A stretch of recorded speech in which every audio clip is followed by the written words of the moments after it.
If you ask when the history of the American South begins, most accounts start with the construction of European forts or cotton plantations. Long before European ships crossed the Atlantic, the land we now call Mississippi served as the southern anchor for a thriving, continent-spanning civilization. The region's earliest inhabitants were nomadic Paleo-Indians who pursued Ice Age megafauna across the landscape. Over several millennia, these groups transitioned from hunters into settled agricultural communities. Transitioning to a permanent, settled society is the first step for the complexity we see later. You must stop moving to coordinate the labor needed for monumental architecture and large-scale trade. During the late Woodland period, this shift led to the rise of the Troyville, Coles Creek, and Plaquemine cultures along the riverfronts. These early cultures engineered massive earthwork mounds using nothing but manual labor and raw earth, structures that still dominate the landscape 2,000 years later. While highly capable, these early mound-building communities operated as localized, independent units within their own territories. Around 1150 CE, a new influence arrived that replaced these isolated traditions with a shared set of artistic styles and social hierarchies. When you build your society on the banks of a continent's largest waterway, geographic isolation is impossible to maintain. Far upriver, near present-day St. Louis, Missouri, a massive civilization known as the Mississippian culture had established a dominant cultural hub. The Mississippi River functioned as a direct link, connecting that northern hub to these southern Plaquemine settlements. Between 1150 and 1250 CE, contact between these regions surged. Archaeological evidence shows a high volume of goods and cultural traits flowing steadily from north to south. Natural arteries like the Mississippi dictate the path of a society.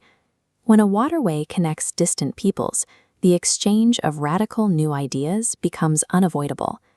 This ceramic vessel provides forensic evidence of that integration, proving the trade network's southern reach. Plaquemine artisans adopted advanced Mississippian techniques, seen in these inscribed geometric patterns and firing methods, once exclusive to the north. These river voyages imported ceremonial objects and introduced entirely new social hierarchies alongside physical trade goods. Adopting another culture's core technologies and aesthetics indicates deep integration, proving these groups were becoming part of a single, unified cultural system. In the Yazoo Basin and parts of Louisiana, this resulted in a hybrid culture that blended Plaquemine and Mississippian traits into something new. However, groups in the Natchez Bluffs, including the Tensa and the Natchez, actively rejected these northern influences. These groups held fast to their traditional ways, continuing to use ancestral sites like this earthwork mound without adopting northern modifications seen elsewhere. Cultural exchange is rarely a uniform process. It creates a complex landscape where some groups assimilate while their neighbors choose fierce traditionalism.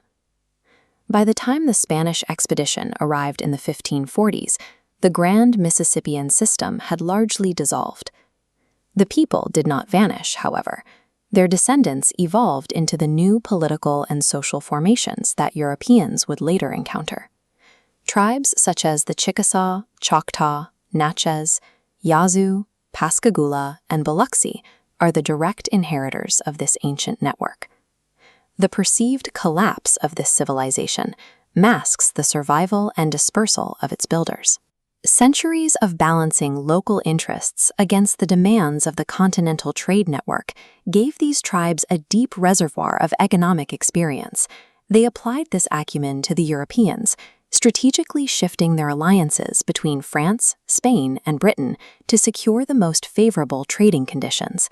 This long history of navigating a complex river network, managing both commerce and competing cultural influences, provided the blueprint for their international diplomacy. Mississippi did not become a crossroads of commerce and culture with the arrival of Europeans.